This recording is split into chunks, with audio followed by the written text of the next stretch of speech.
آج کے ہمارے اجلاس کے مقرر خصوصی حضرت مولانا مجاہد عرفان صاحب ندوی تشریف لا چکے ہیں. اس کا خیال رکھیں. جلدی ہی ان کا بیان ہوگا، آپ اس سے مستفید ہوں گے. جنازہ اٹھ کے چلا گیا. مولانا انتہائی مصروف آدمی ہے میں جنازہ تھا ہو گیا نا، اور کاروبار میں جنازہ گیا یہاں سے. اس کے علاوہ دینی اور ملی مسائل میں الجھے رہتے ہیں. ہم کو آپ کو لگتا ہے کہ مولانا کو جب چاہو بلا لو، لیکن جو ان کے پاس اٹھتے اور بیٹھتے ہیں ان کو پتہ ہے کہ مولانا کتنا زیادہ مصروف رہتے ہیں. خود ان کے جو اپنے مسائل ہیں ان مسائل خود اتنے بڑے ہیں، اگر ہم جیسے کے اوپر پڑ جائیں تو شاید کہ دوسرا کوئی کام نہ کر سکے. لیکن مولانا ان تمام مسائل سے جوجھتے ہوئے ملت کا کوئی بھی مسئلہ ہو ہم وقت اس کے لیے تیار رہتے ہیں. پورا مہاراشٹرا مولانا کا جو ہے اگر کہا جائے میدان عمل ہے، مختلف علاقوں مختلف گوشوں اور چھوٹے چھوٹے گاؤں میں. یہ نہیں کہ بہت بڑے بڑے شہروں میں مولانا کے بیانات ہوتے ہیں، صرف مولانا بیان ہی نہیں کرتے، بلکہ اگر میں یہ کہوں کہ مولانا کی گفتگو سے اندازہ ہوتا ہے مولانا اس پر مطمئن نہیں ہوتے، بلکہ وہ کہتے ہیں کام تو بہت زیادہ ہے. ایک دو زخم نہیں سارا بدن ہے چھلی، درد بیچارہ پریشان ہے کہاں سے اٹھے. مولانا کے درد میں ملت کی جو درد ہے میرے دوستوں، مولانا اس درد کو لے کر قریے قریے گاؤں گاؤں جاتے ہیں اور مسائل کو حل کرتے ہیں اور اس میں اس کے لیے فکر مند رہتے ہیں. آج کے اجلاس کے لیے مولانا سے درخواست کی گئی تھی، مولانا نے اس درخواست کو قبول فرمائی ہے. میں حضرت کا انتہائی شکر گزار ہوں اپنی طرف سے اور جو ہے اپنے تمام رفقا کی جانب سے مولانا کا میں خیر مقدم کرتا ہوں اور حضرت سے درخواست کرتا ہوں کہ آپ جو ہے آج کے اس مجمع کو جہاں مسکرات کی بڑی تعداد ہے، آپ اپنے جو ہے کلمات عالیہ سے وہ مستفید فرمائیں. آج کا وہ جو عنوان ہے وہ آپ کے پیچھے لگا ہے، آپ کو لوگوں نے اس کی اطلاع کر دی ہوگی، نہیں کری ہے تو دیکھ لیں.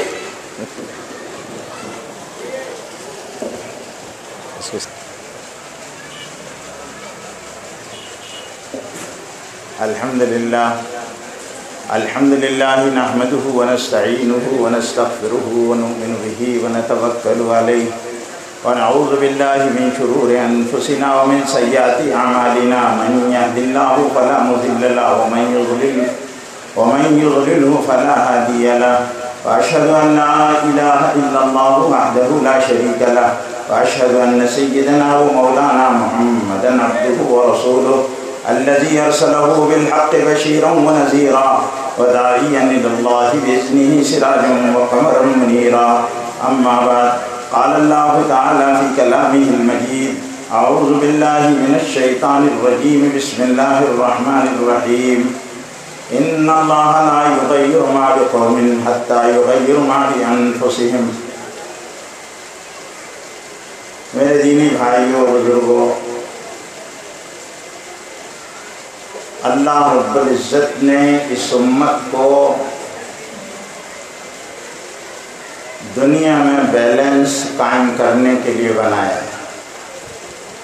اللہ قرآن مجید میں ارشاد فرماتا ہے: جعلناکم امۃ وسطا لتکونوا شہداء علی الناس ویکون الرسول علیکم شہیدا.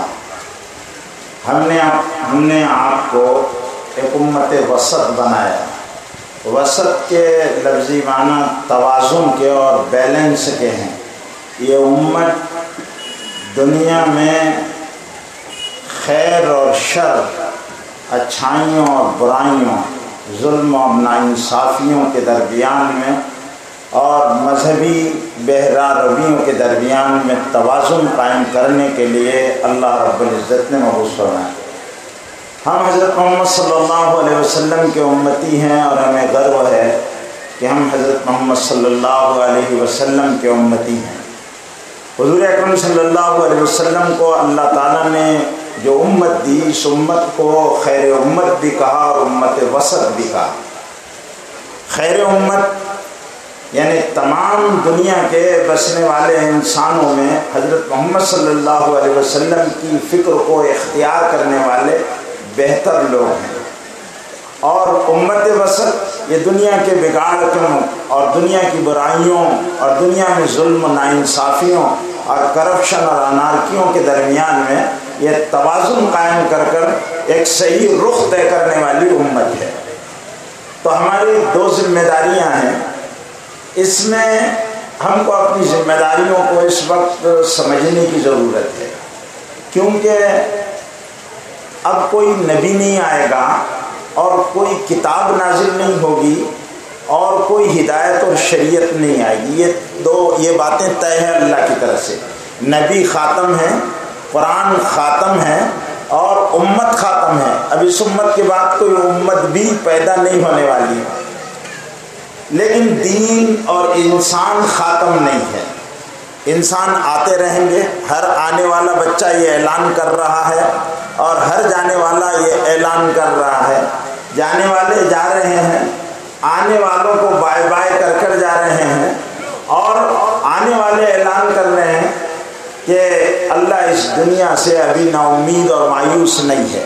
دنیا میں ہر پیدا ہونے والا بچہ یہ اللہ کی طرف سے اعلان ہے کہ اللہ ابھی انسانوں سے مایوس اور نا امید نہیں ہے، اس لیے دنیا میں بچے پیدا ہو رہے ہیں۔ اور اللہ رب العزت ان آنے والے انسانوں کے لیے کوئی نبی نہیں بھیجیں گے، کوئی کتاب نہیں بھیجیں گے، تو کام کون کرے گا؟ سارے انسان ایک صحیح دستور حیات کے اور ایک صحیح زندگی کے ضرورت مند ہیں۔ ان کو بتانا پڑے گا کہ زمین پر کیسی زندگی گزارنا چاہیے۔ صحیح زندگی گزارنے کے لیے اللہ رب العزت ہی کی طرف سے قوانین آتے ہیں۔ دنیا کے انسانوں کے قوانین ڈسپلن اور نظم و نسق کے قوانین ہوتے ہیں، وہ انسانوں کی زندگیوں میں تبدیلی کے قوانین نہیں ہوتے ہیں، بلکہ وہ صرف یہ ہے کہ جیسے ٹریفک کے قانون ہوتے ہیں، راستے کے اس طرف سے چلو، اس طرف سے مت چلو، فلاں کرو، اس طرح کرو، یہ قوانین نظم و نسق کے قوانین ہوتے ہیں۔ اللہ رب العزت نے دستور حیات دیا ہے۔ زندگی گزارنے میں جتنی اڑچنیں، جتنی تکلیفیں، جتنے حالات اچھے اور برے آتے ہیں، ان میں کوئی گائیڈ لائن چاہیے اور کوئی دستور حیات چاہیے، وہ اللہ رب العزت نے انسانوں کو شریعت کی روشنی میں عطا فرمایا ہے، اسی کو دین کہتے ہیں۔ ہم غور کریں، دنیا کو کوئی مذہب قضائے حاجت کو دین نہیں کہتا، سونے کو دین نہیں کہتا، کھانے کو دین نہیں کہتا، لباس کے پہننے کو دین نہیں کہتا۔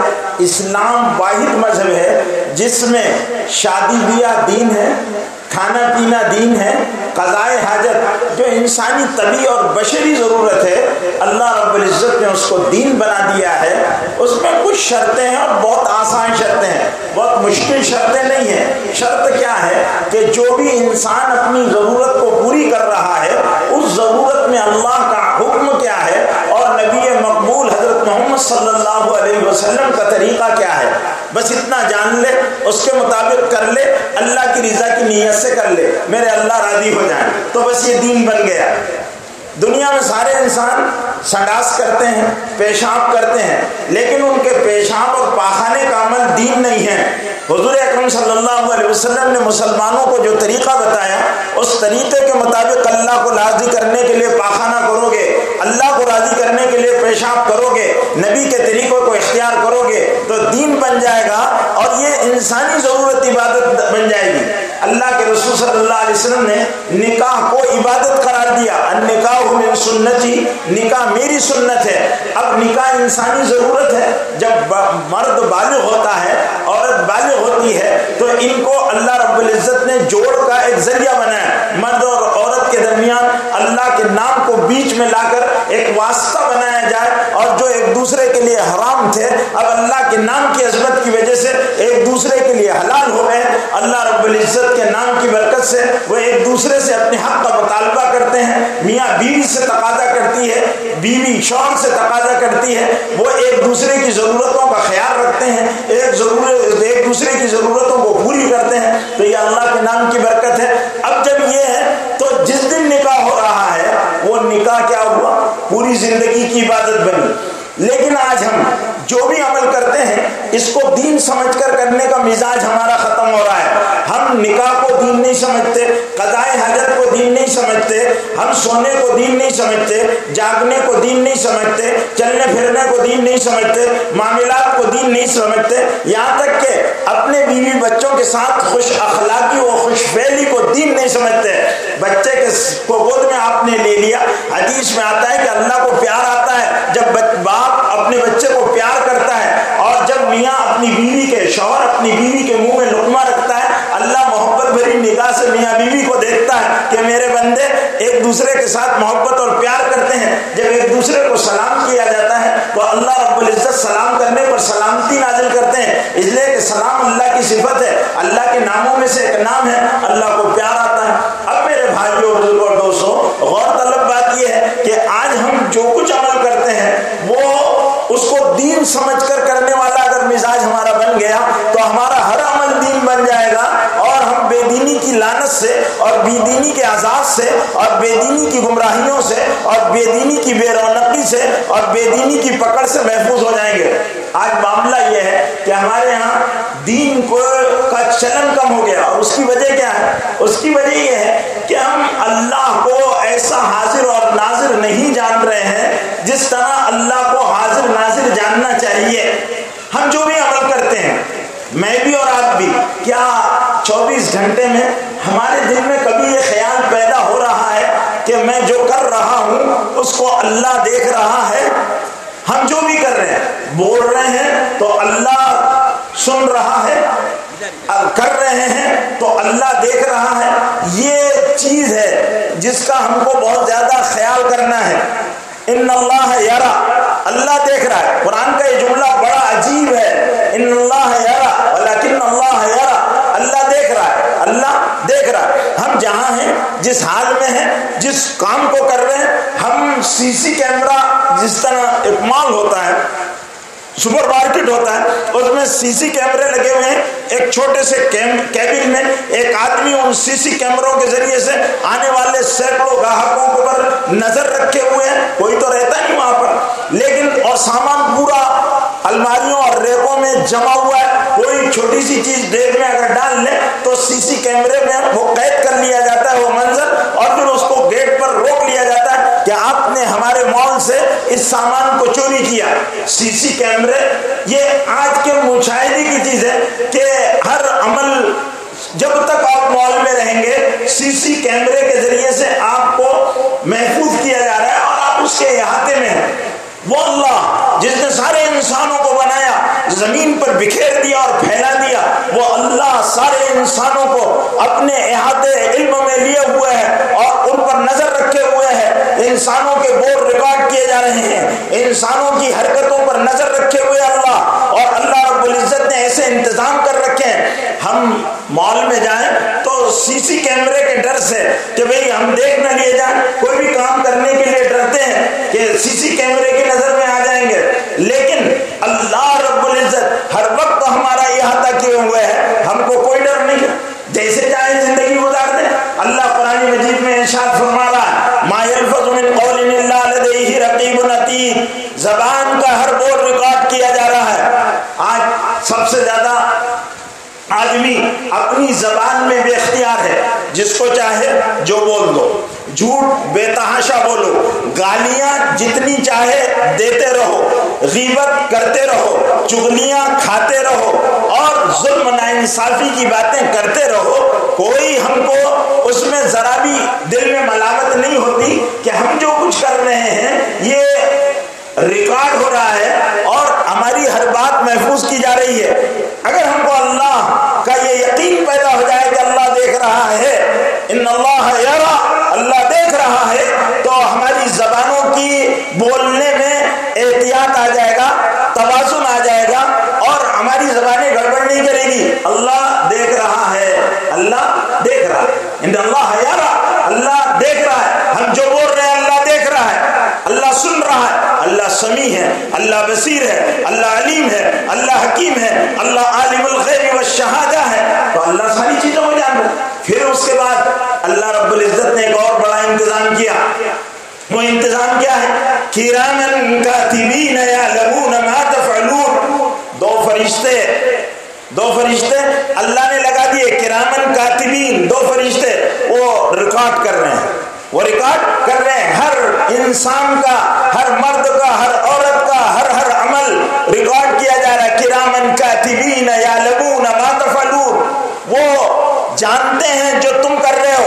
کل قیامت کا منظر ہوگا، اللہ جل جلالہ عدل والوزن یومئذ الحق، اس دن میزان پر اعمال تلیں گے۔ فَأَمَّا مَنْ ثَقُلَتْ مَوَازِينُهُ فَهُوَ فِي عِيشَةٍ رَاضِيَةٍ، جس کے میزان میں وزن بھاری ہوں گے، فَهُوَ فِي عِيشَةٍ رَاضِيَةٍ، وہ پسندیدہ عیش میں ہوگا۔ وَأَمَّا مَنْ خَفَّتْ مَوَازِينُهُ، اور جس کو تولا جائے گا، وہ تولے جانے والے اعمال جس کے ہلکے ہو جائیں گے۔ وَأَمَّا مَنْ خَفَّتْ مَوَازِينُهُ فَأُمُّهُ هَاوِيَةٌ، تو اس کو کا انجام حاویہ ہوگا۔ وما ادراک ما ہی، اور یہ کیا ہے؟ نار حامیہ، شعلہ آگ ہے، شعلہ آگ میں ڈال دیا جائے گا، شعلہ آگ۔ تو میزان عمل ہم جو کر رہے ہیں، یہ عمل ہلکے ہیں یا بھاری ہیں؟ اچھے عمل کا وزن زیادہ ہے، ہلکے اور جو گناہ ہیں، برائیاں ہیں، ان کا وزن الگ ہے۔ اللہ رب العزت کے پاس اعمال پر ترازو پر تلیں گے، اور سارے انسانوں کے لیے میزان عدل اللہ رب العزت قائم کریں گے۔ سارے لوگوں کو میدان محشر میں کھڑا کیا جائے گا، محشر ہوگا، اعمال تلیں گے۔ اللہ نے قرآن میں کہا یوم نضع الموازین، ہم جس دن میزان کو رکھیں گے اور وزن تولیں گے، اور والوزن یومئذ الحق، اور پھر اس دن اعلان ہوگا فبأي آلاء ربكما تكذبان، اے انسانوں اب بتاؤ تم کن کن نعمتوں کو جھٹلاؤ گے۔ ساری چیزیں کھلی آئے گی، کھول کر آ جائیں گے۔ آج ہم کو معلوم پتہ نہیں چل رہا، ہم جو کر رہے ہیں بھول رہے ہیں، لیکن اللہ رب العزت کے محفوظ کرنے والوں نے محفوظ کر دیا۔ کلمہ بتایا جائے گا، آدمی انکار نہیں کرے گا۔ جیسے سی سی کیمرے میں بند کیا ہوا معاملہ جو ہے اس سے جھٹلایا نہیں جا سکتا، کیونکہ آپ کی تصویر نظر آ رہی ہے اور آپ حرکت کرتے ہوئے نظر آئے، وہاں پر اللہ رب العزت ہماری زندگی کی ساری تصویر بتا دیں گے، تم نے یہ کیا تھا، تم نے یہ کہا تھا، اور کوئی نہیں، ہمارے اعضاء ہمارے خلاف گواہی دیں گے۔ اللہ قرآن میں کہتا ہے الیوم نختم علی افواہہم، آج ہم زبانوں پر مہر لگا دیں گے۔ الیوم نختم علی افواہہم وتکلمنا ایدیہم، اور ہم ہاتھوں کو کہیں گے بات کرو، وتشہد ارجلہم، اور پیر گواہی دیں گے۔ پھر کیا ہوگا؟ ہمارے خلاف ہماری یہ جو اعضاء و جوارے گواہی دیں گے، منہ سے بات نہیں ہوگی۔ اس لیے میرے بھائیوں بزرگوں دوستوں، آج جو سب سے زیادہ مسئلہ ہے مسلمانوں کو سوچنے کا کہ اللہ نے ان کو امت وسط بنایا، امت خیر بنایا۔ کنتم خیر امت اخرجت للناس، تم بہترین امت ہو، لوگوں کے لیے نکالے گئے ہو۔ ہم انسانوں کے لیے کیا کر رہے ہیں؟ ایک سوال۔ دوسرا، انا جعلناکم امتا وسطا لتکونوا شہداء علی الناس، ہم نے تم کو امت وسط بنایا ہے، بیلنس قائم کرنا۔ آج دنیا جو ان بیلنس ہو رہی ہے، اور دنیا کا پورا نظام کرپٹ ہو رہا ہے، اور دنیا میں ظلم بڑھ رہا ہے، دنیا میں زیادتیاں بڑھ رہی ہے، دنیا میں فحاشی بڑھ رہی ہے، دنیا میں نشہ بڑھ رہا ہے، دنیا میں جرائم بڑھ رہے ہیں، دنیا میں نافرمانیاں بڑھ رہی ہے، اللہ رب العزت کے حکموں کے خلاف زندگیاں گزر رہی ہے، انسان کے خون کا دشمن بنا ہوا ہے، مال کی محبتیں بڑھ رہی ہے، بے حیائیاں بے پردگی بڑھ رہی ہے، یہ سارا غصب بڑھ رہا ہے، حقوق پامال کیے جا رہے ہیں، یہ سارا کا سارا کون ذمہ دار ہے اس کا؟ میرے بھائیوں، اس کے ذمہ دار حضرت محمد صلی اللہ علیہ وسلم کے امتی ہیں۔ انہوں نے اپنی ذمہ داری کو کیوں نہیں سمجھا؟ انہوں نے انسانوں کو کیوں نہیں سمجھا کہ یہ کام غلط ہے، یہ کام نہیں ہونا چاہیے؟ ہمارا کام تھا، ہم انسانوں کو سمجھاتے، ہم انسانوں تک اللہ کی بات کو پہنچاتے۔ اللہ رب العزت نے اس انسان کو سب سے مکرم، مشرف، افضل بنایا۔ اللہ رب العزت نے اس کی ہدایت کے انتظام کیے، ہر دور میں ہر قوم میں نبی بھیجے، امام الانبیاء کو بھیجا، کتابیں نازل کی، ہدایت کا ایک نظام دیا۔ پھر اس کے بعد یہ امت اپنی ذمہ داریوں سے بے بہرا ہو گئی، اور قوموں میں اور مسلمانوں میں کیا فرق رہ گیا؟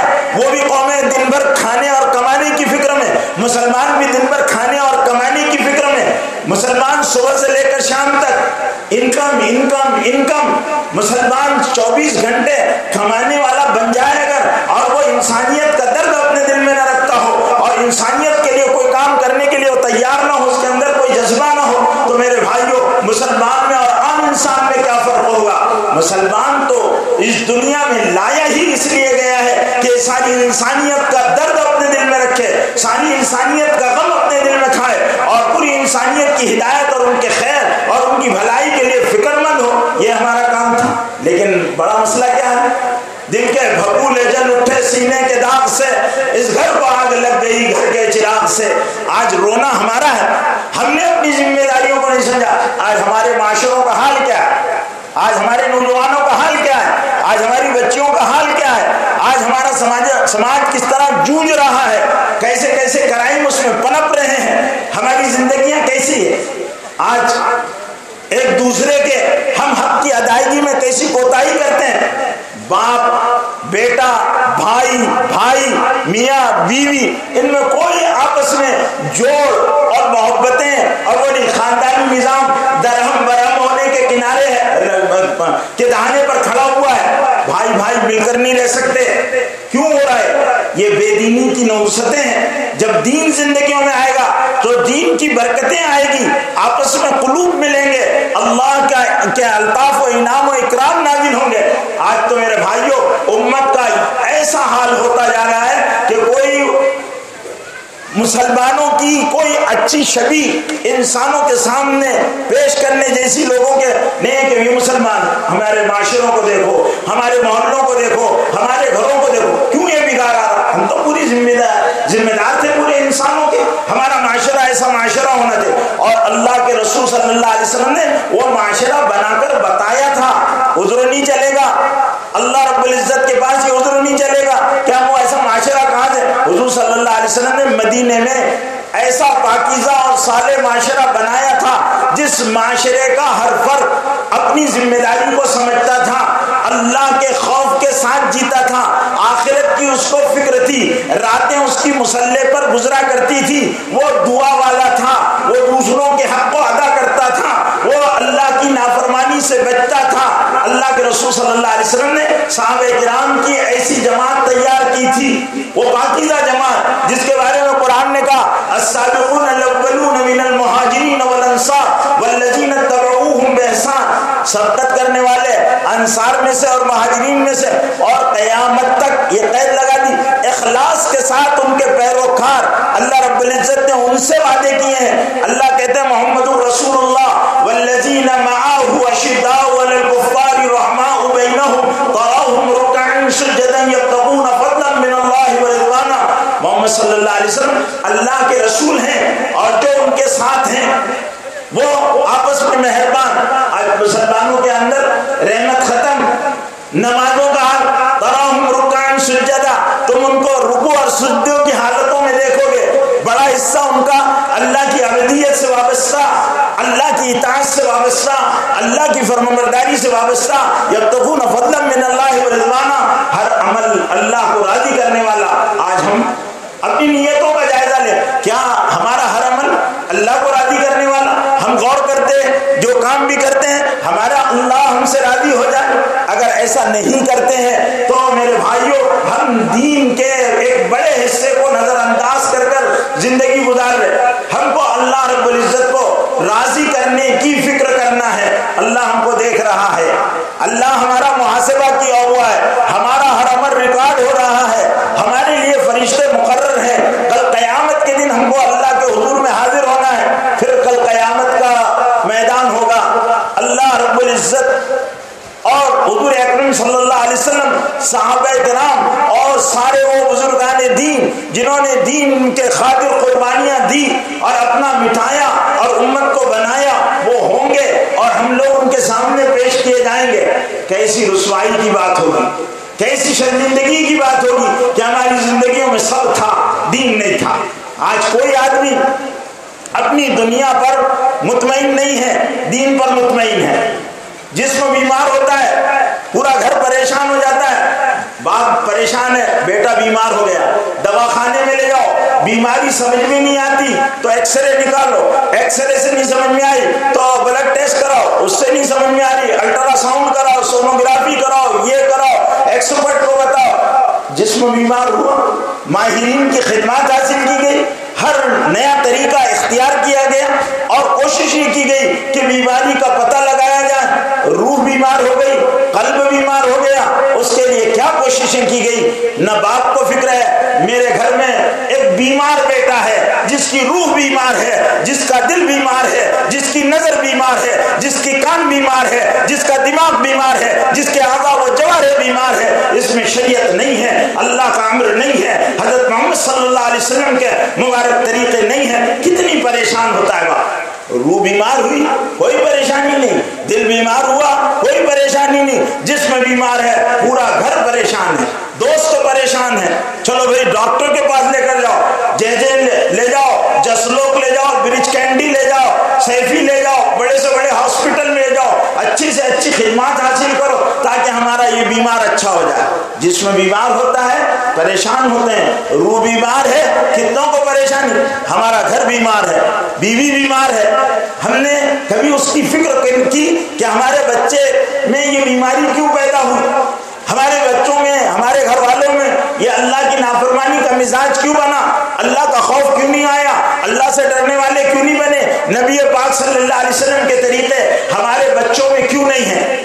آج کون فکر کرتا ہے، کون باپ کو اتنی فکر ہے کہ وہ اپنے بچوں کی فکر کرے۔ بچے کیا پہنتے ہیں، بچوں کا مطالبہ ہے ابا مجھے موبائل چاہیے، 3G موبائل، چل بیٹا لے کر آ جا، اسکرین ٹچ موبائل لے کر آ جا، جو چاہیے لے کر آ جا، بائک چاہیے لے کر آ جا، جو چاہیے بچے کو وہ دلایا جائے گا۔ کبھی بچے کی ان خواہشات کو مکمل کرنے والوں نے اس بچے کی آخرت کی بھی فکر کی۔ اللہ قرآن میں کہتا ہے کہ وَأْمُرْ أَهْلَكَ بِالصَّلَاةِ، اپنے گھر والوں کو نماز کا حکم دیجیے، وَأَنفُسَكُمْ وَأَهْلِيكُمْ نَارًا، بچاؤ اپنے آپ کو اپنے گھر والوں کو جہنم کی آگ سے۔ کیا ہم نے اپنے نوجوان اپنے بچوں کو جہنم کے ایندھن بننے سے بچایا؟ وقودها الناس والحجارہ، جہنم کا ایندھن انسان اور پتھر ہوں گے، کیا ہم نے کبھی اس کی فکر کی؟ ہمارا بچہ کس روش پر جا رہا ہے، اس کا انداز کیا ہے، کہیں اس کے عمل سے اللہ ناراض تو نہیں ہوتے؟ کون گھر کا ذمہ دار ہے، کون بڑا ایسا ہے جو اپنے گھر کے بارے میں یہ محاسبہ کرنے کے لیے تیار؟ بیٹا کارخانے میں نہ جائے، باپ ناراض، بھائی ناراض، چار لوگوں کو کہتے ہیں نکما ہے کام نہیں کرتا ہے، نکما ہے کام نہیں کرتا، نماز کو نہیں جاتا، اللہ کا حکم نہیں مانتا، نبی کے طریقوں کے خلاف زندگی گزارتا، اس کو کوئی پوچھنے کے لیے تیار نہیں۔ شادی اور بیاہ ہوتی ہے، نکاح کے وقت جب رشتہ ہوتا ہے کیا پوچھنے کا مزاج، یہ ہم پر دنیا کا جو غلبہ ہوا، ہماری ذہنیتیں بدلی، یہ ہماری ذہنیتیں نہیں تھی، ہمارا مزاج بالکل ایسا نہیں تھا، یہ ہم بالکل ذہنی طور پر ہم کرپٹ ہو گئے اور ہمارا ذہنی دیوالیہ پن آ گیا۔ جب رشتے کے لیے کسی لڑکی کے یہاں پیغام دیا جاتا ہے تو لڑکی والے لڑکے کے بارے میں جو معلومات لیتے ہیں، کیا کماتا ہے، گھر ہے، باپ کی پراپرٹی کیا ہے، تعلیم کیا ہے، معلومات ہو۔ دین کہیں نہیں آتا، نہ لڑکے کا دین پوچھا جاتا، نہ لڑکی کا دین پوچھا جاتا، نہ لڑکے کے باپ کا دین پوچھا جاتا، نہ لڑکی کے باپ کا دین پوچھا جاتا۔ ہمارے یہاں دین، جبکہ پیارے نبی صلی اللہ علیہ وسلم ارشاد فرما رہے ہیں فاصبر لذات الدین، دین پوچھا کرو، دین کو ترجیح دیا کرو۔ کیوں کہ صرف یہ نفسانی خواہشات کی تکمیل کا ذریعہ نہیں ہے، بہت بڑے اللہ کا نام لے کر مرد عورت کے لیے، عورت مرد کے لیے حلال ہوتے ہیں، ایک دوسرے سے حقوق کا مطالبہ کرتے ہیں، اللہ ان کو حلال کرتا ہے، پھر اللہ محبتیں ڈالتا ہے، پھر ان کے رشتے کو مضبوط کرتا ہے، ان میں ایک دوسرے میں رحمت ڈال دیتا ہے، پیار ڈال دیتا ہے، ایک دوسرے کے حق کے لیے وہ جیتے اور بڑھتے ہیں۔ تو اس اللہ کے مبارک نام کی وجہ سے جب ایک دوسرے سے مطالبات کرتے ہو تو کیا ضروری نہیں ہے کہ اس اللہ کا لحاظ اس رشتے کی بنیاد میں رکھا جائے جس کے نام کو لے کر ایک دوسرے کے لیے حلال ہوتے ہیں؟ لیکن نہیں ہوتا۔ پھر جب شادیاں ہوتی ہے تو شادیوں میں کیا ہوتا ہے، شادیوں میں کھانے کی ڈشیں، اسراف، فضول خرچیاں، کئی قسم کے کھانے، نمائش، شان بازی اور سب کچھ ہوتا ہے، لیکن اس میں سنت کا اہتمام نہیں ہوتا۔ اللہ کے رسول صلی اللہ علیہ وسلم سادگی کو پسند فرماتے تھے، اور کھانے کیسے ہونا چاہیے، ولیمہ کس طرح ہونا چاہیے، کتنی سادگی ہونا چاہیے، ہم وہ رقم بچا کر کیا کیا کام کر سکتے ہیں انسانیت کی بھلائی اور خیر کے، وہ ہمارے یہاں سوچنے کا انداز و مزاج نہیں رہ گیا۔ آج ہمارا مزاج بالکل تبدیل ہوتا جا رہا ہے، بلکہ ابھی تو ہمارے یہاں بھیرونڈی میں یہ مقابلہ شروع ہو گیا ہے کہ فلانے کی شادی میں اتنے کھانے تھے، میری شادی میں اتنے قسم کے کھانے ہوں گے۔ بھئی یہ مقابلے کی چیزیں نہیں ہیں، یہ مقابلے کی چیزیں نہیں ہیں، مقابلہ کرو سنت میں،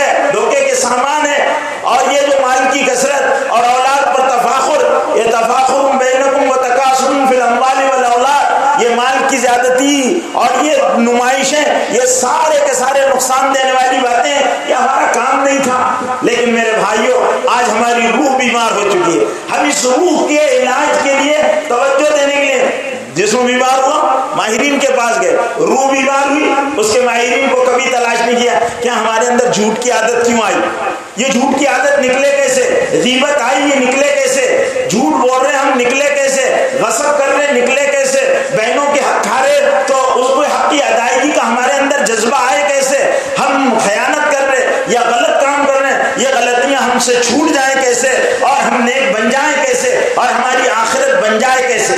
آخرت کا معاملہ بہت بڑا معاملہ ہے. کل یہ جو دنیا میں ہمارے معاملات ہیں ایک دوسرے کے ساتھ، کیا ہم یہ سمجھتے ہیں کہ چھوٹ جائیں گے؟ نہیں. اللہ نے ایک عجیب قرآن مجید میں آیت بیان کی ہے، یوم یفر المرء من اخیہ وامہ وابیہ وصاحبتہ وبنیہ لکل امرئ منہم یومئذ شأن یغنیہ وجوہ یومئذ مسفرہ ضاحکۃ مستبشرہ وجوہ یومئذ علیہا غبرہ ترہقہا قترہ اولئک هم الکفرۃ الفجرہ. بھاگے گا اس دن. کیوں بھاگے گا؟ کون بھاگے گا؟ عجیب معاملہ ہے. یوم یفر المرء من اخیہ، بھائی سے بھاگے گا. کیوں بھاگے گا؟ اس لیے کہ کہیں بھائی مجھ سے کوئی مطالبہ نہ کر لے، اس لیے بھاگے گا. ورنہ وہاں یہ ہوگا کہ بھائی ملے تو سپورٹ، جان پھنسی ہوئی ہے، لیکن پہچان اور شناسا لوگوں سے آدمی بھاگے گا.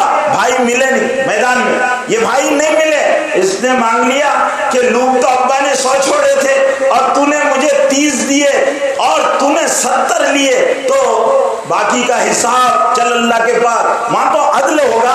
تو نے ابا نے بینک کو بیلنس 1 لاکھ کا کیا تھا، تو نے اس میں سے اتنے گبن کر لیے، چل حساب. وہاں تو حساب ہونا ہے. نہیں بھی بھاگے گا تو نہیں کوئی جائے گا. بولتے یوم یفر المرء من اخیہ و امی، ماں سے بھاگے گا، ماں بیٹے سے بھاگے گی، ماں مطالبہ کر لے گی، چل میرے حق کی ادائیگی کا معاملہ ہے، میں تجھے بلاتی تھی تو جھڑکتا تھا، میں تیری خدمت کی ضرورت مند تھی جب تو میری خدمت کو محتاج تھا، میں نے خدمت کا حق ادا کیا جب میں تیری خدمت کی محتاج تھی، تو نے مجھے جوتی کے نوک پر رکھا تھا، بیوی کی بات سنتا تھا، مجھ سے لڑتا تھا. ماں مطالبہ کرے گی. یوم یفر المرء من اخیہ وامہ وابیہ. کوئی ماں سے بھاگا کرتا، لیکن ماں کو چاہے گا نہیں کوئی قیامت کے دن کہ ماں سے، میں اپنی بات نہیں کر رہا ہوں، قرآن سنا رہا ہوں، ماں سے بھاگے گا. ماں کہ کہیں ماں سامنے نہ پڑ جائے. باپ سے بھاگے گا، وہ باپ جس نے پراپرٹی بنا کر دی، اس کی پراپرٹی پر آدمی نے عیش و آرام کیا، ابا کہیں سامنے نہ آ جائے، ابا کہیں سامنے نہ آ جائے تو بھاگے گا کہ کہیں آمنا سامنا نہ ہو جائے. ابھی وہ صاحبتی، بیوی سے بھاگے گا. بیوی کے واسطے ماں سے لڑا، باپ سے لڑا، بھائیوں سے لڑا، کنبے والوں سے لڑا، سب سے الگ ہو گیا. لیکن یہ بیوی کہ کہیں یہ بیوی مطالبہ نہ کر لے، ڈھابوں پر کھاتا تھا، مجھے دال کھلاتا تھا، کہیں مطالبہ نہ کر لے. صاحبتی، اولاد بھی مطالبہ کرے گی، ابا ہمارے بھی تم نے بڑے گول مال کیے اور بڑے پھاندے مارے ہمارے حقوق کے درمیان میں. بیٹے بھی مطالبہ کریں گے. بھاگے گا، بھاگے گا. اس لیے آج موقع ہے میرے بھائیوں، بزرگوں، میری ماں اور بہنوں، کہ اللہ کے پاس ہم کو جانا ہے. یہ طے ہے، کوئی آدمی کو موت سے مفر نہیں ہے. اللہ کے پاس سب کو جانا ہے. اللہ کے پاس جانا ہے تو اللہ کو جواب بھی دینا ہے، اللہ کو جواب دینا ہے. اب اللہ رب العزت حقوق کا مطالبہ کریں گے، اپنے حق کو ایک مرتبہ معاف کر دیں گے، لیکن بندوں کے حقوق باقاعدہ دلوائیں گے. اگر آپ کی بکری نے کسی کے باغ میں جو اس نے درخت اگایا ہے اور آپ کی لاپرواہی سے اس میں منہ مارا ہے، آپ کو جواب دینا ہے. بے سینگ والی بکری نے کو سینگ والی بکری نے مارا ہے، اللہ رب العزت کے عدل کا تقاضا ہے کہ سینگ والی بکری کو بے سینگ والی بکری کو سینگ دیں گے اور مارنے لگائیں گے تاکہ بدلہ برابر ہو جائے. وہ وہاں پر برابر، وہاں اتنا بڑا معاملہ ہوگا کہ آدمی چاہے گا کہ کسی طرح کچھ دے دلا کر چھٹکارا دے دے، اپنی جان دے دے، اپنے بچے دے دے، اپنا سب کچھ دے دے. لو یفتدی، قرآن کہتا ہے وہ چھٹکارا پانے کے لیے بڑے سے بڑا فدیہ دینا چاہے گا. لیکن وہاں کرپشن نہیں ہے، وہاں پر کوئی رشوت نہیں چلتی، وہاں کا معاملہ الگ ہے. اللہ رب العزت یہاں کوئی اس طرح، اللہ رب العزت کہیں گے نہیں، یہاں آئے ہو اپنا بھگتان بھگتنا پڑے گا. پہچاننے کے، اس کے حق کے سلسلے میں جب ہم اللہ کے حق کو نہیں پہچانتے تو بندے کے حق کو کہاں سے ادا کریں؟ جو اللہ کے حق کو پہچانے گا وہ مخلوق کے حق کو ادا کرے گا۔ اذانیں ہو رہی ہے، اذانیں ہو رہی ہے، سب سن رہے، بیٹھے ہوئے ہیں دکانوں پر، بیٹھے ہوئے ہیں کارخانوں پر، بیٹھے ہوئے ہوٹلوں پر۔ بلایا کس نے؟ اس بڑے کی عظمت دلوں میں ہوتی، اس کی بڑائی کو سمجھتے، اس کی عظمت پر ایمان ہوتا، اس کی وحدانیت و عبودیت پر یقین کامل ہوتا تو کیا کسی کی مجال ہوتی؟ اللہ کے رسول کے زمانے کے منافق مسجد میں آیا کرتے تھے، آج کے زمانے کے مومن مسجد میں نہیں آتے۔ کہ اللہ نے بلایا ہے، بڑے کی آواز ہے اللہ اکبر، اللہ کی عظمت بڑائی کریں۔ آج سب سے بڑا مسئلہ جو ہمارے اپنے اندر بگاڑ کو دور کرنے کے لیے، خاص طور سے نوجوانوں کے لیے، کیونکہ نوجوان کسی بھی قوم کی امانت اور سرمایہ ہوتے ہیں، ان کے لیے سب سے بڑی بات یہ ہے کہ وہ اپنے اندر اللہ کی پہچان پیدا کریں، اللہ کی صفات کو جانیں، اس کی عظمتوں کو جانیں، اس کی ربوبیت کو جانیں، اس کی عبودیت کو پہچانیں، اس کے مقام کو پہچانیں۔ پھر اللہ کو جب پہچان جائیں گے تو میرے بھائیوں اللہ کے بندوں کو پہچاننا آسان ہوگا اور ان کے حق کی ادائیگی۔ پھر آدمی ڈرے گا کہ میں کوئی گناہ نہ کروں، میں کوئی غلطی نہ کروں، مجھ سے کوئی بات۔ بہرحال یہ ہے کہ دو چھوٹی سی مختصر سی دنیا ہے، آج کوئی دنیا سے جا رہا ہے، ہم اس پر آنسو بہا رہے ہیں اور کل ہم کو جانا ہے۔ تزعونی الجانا اذا کل یوم ویحزننی بکاء الناحیات، جنازے مجھے غم میں ڈال دیتے ہیں اور ان پر مرنے والوں پر رونے والیوں کی آوازیں غمزدہ کرتی ہے۔ کل ایک دن آئے گا ہمارا بھی جنازہ اٹھایا جائے گا، ہم بھی زمین کے من و مٹی کے نیچے ڈالے جائیں گے، وہاں سے ہماری دنیا کا تعلق ختم ہو جائے گا، آخرت کا سلسلہ شروع ہوگا۔ موت کے بعد کے مناظر سخت ہوں گے، اچھے اعمال ہوں گے۔ اما من ثقلت موازینہ فهو فی عیشۃ راضیہ، جن کے میزان بھاری ہوں گے، جن کے بدن بھاری ہوں گے وہ عیش و آرام میں ہوں گے۔ واما من خفت موازینہ فامہ ہاویہ، اور جن کا اعمال ہلکے ہوں گے اور انہوں نے گناہوں کی وجہ سے اپنی بربادی کے سامان کیے ہوں گے، شعلہ ناک میں ڈال دیے جائیں گے۔ اللہ ہماری تمہاری پوری امت کی حفاظت فرمائے۔ مرنے سے پہلے گھر گزرنے اور سوچنے کا موقع ہے۔ میرے نوجوان بھائیوں بزرگوں، اللہ کو پہچانو، اللہ کی عظمت کو جانو، دین کو پہچانو، رسول پاک صلی اللہ علیہ وسلم کی غلامی کو اختیار کرو، ان کے ایک ایک طریقے سے ٹوٹ کر پیار کرو اور ان کے طریقے کے مطابق زندگی گزارنے کی عادت ڈالو۔ آج ہم نے یہود و نصارہ کے طریقوں کو اپنی کامیابی کی ضمانت سمجھا ہے، ان کے انداز میں جینا، ان کے انداز میں مرنا، ان کے انداز میں کھانا، ان کے انداز میں چلنا، ان کے انداز میں سوچنا، ان کی تعلیم کو حاصل کرنا، یہ ہمارا مزاج بن گیا۔ ہمارا مزاج یہ ہو کہ ہمارے محبوب، ہمارے پیارے، ہمارے مقتدی، ہماری روح کا علاج، ہماری روح کی تسکین، ہمارے کامیابی کی ضمان حضرت رسول کریم صلی اللہ علیہ وسلم ہے، ان کے طریقوں پر ہم جئیں اور اللہ رب العزت نے اس میں ہمارے لیے کامیابی رکھی۔ ایک ایک طریقہ رسول پاک صلی اللہ علیہ وسلم کا اپنی زندگیوں میں لائیں اور ہم حضرت رسول کریم صلی اللہ علیہ وسلم کے طریقوں میں ایسے رنگ جائیں کہ لوگ ہم کو کہیں یہ محمد صلی اللہ علیہ وسلم کا امتی ہے، یہ جا رہا ہے، یہ جا رہا ہے، یہ حضرت محمد صلی اللہ علیہ وسلم کا امتی ہے، زبان کا پکا ہے، نگاہوں میں پاکیزگی ہے، دل میں اللہ کا تقویٰ ہے، یہ حیا کرتا ہے، حیا باز ہے، پاک باز ہے، نیک ہے، بلند کردار ہے، بلند اخلاق ہے، لین دین کا پکا ہے، بات کا سچا ہے، کیریکٹر کا بہت اعلیٰ ہے اور بڑا اچھا عمدہ انسان ہے، اس کی تو مثال ہی نہیں۔ یہ تو حضرت محمد صلی اللہ علیہ وسلم کی درسگاہ کا طالب علم ہے، ان کے خیوان نعمت کا خوش اچھی ہے اور ان کے فیض سے یہ بھرپور سیراب ہوا ہے اور اس نے ان کے طریقوں کو اپنی زندگی میں داخل کیا۔ ایسے ہمارے نوجوان بنے، لیکن آج نوجوانوں کا حال کیا ہے؟ تیرے صوفے ہیں افرنگی، تیرے قالین ہے ایرانی، لوگ مجھ کو رلاتی ہے جوانوں کی تن آسانی۔ ہمارے نوجوان کیا ہو گیا؟ آج ہمارے نوجوان بالوں میں اور حالوں میں اور پتہ نہیں کائے میں ایسے الجھے ہوئے، ان کو بیچاروں کو پینٹ سے اور بالوں سے اور ان ساری چیزوں سے فرصت ہی نہیں ملتی کہ وہ کچھ اپنی زندگی کے بارے میں سوچیں۔ اللہ رب العزت نے ان کو کائے کے لیے پیش کیا، تم خیر امت ہے، امت وسط ہے، بیلنس اور توازن کے لیے دنیا میں آئے۔ اگر یہ امت نہیں رہے گی دنیا میں توازن نہیں رہے گا، اگر یہ امت نہیں رہے گی دنیا کا بیلنس بگڑ جائے گا، دنیا میں انارکی پھیلے گی، بے حیائی ہوگی، عریانیت ہوگی، فحاشی ہوگی، ظلم ہوگا،